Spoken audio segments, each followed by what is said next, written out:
እግዚአብሔር አምላካችን ስለባረከን ስለቀደሰን ስለጠበቀን እነሆ በዚች ቀንና በዚች ዕለት በቅዱሱ ሰማዕት ምክንያት ተሰብስበናል። መሰብሰባችን እጅግ በጣም አስፈላጊ ነው።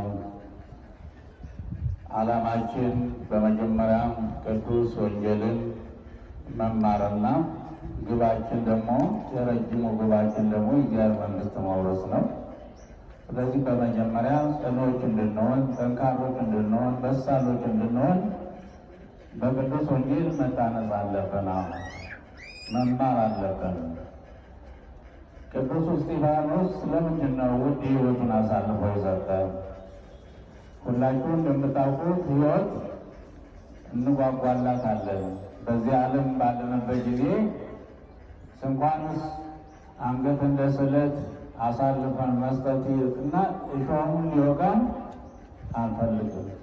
ለምን? ስጋችንን እንወዳታለን። ቅዱስ እስጢፋኖስ ግን ወንጌልን አንቧል።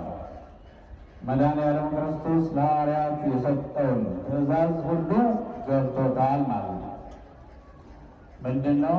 ወትከውኑ ጽኑዓነ በኀበ እግዚአብሔር ይላል ማቴዎስ ወንጌል ምዕራፍ 10 ቁጥር 22 በእኔ ምክንያት በሰው ዘንድ የተጠላችሁ ትሆናላችሁ ይለናል።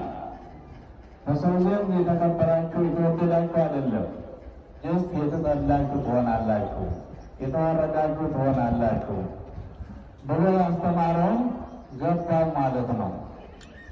በማቴዎስ ወንጌል ምዕራፍ 10 ቁጥር 28 ያለውን ይትፍረወሙ ለእለ ይቀትሉ ሥጋክሙ ወለነፍስክሙ ሰይኩ ቀቲሎታ አላ ፍሬው ወለዘይቀትል ነፍስ ወሥጋሁ ውስተ ገሃነም።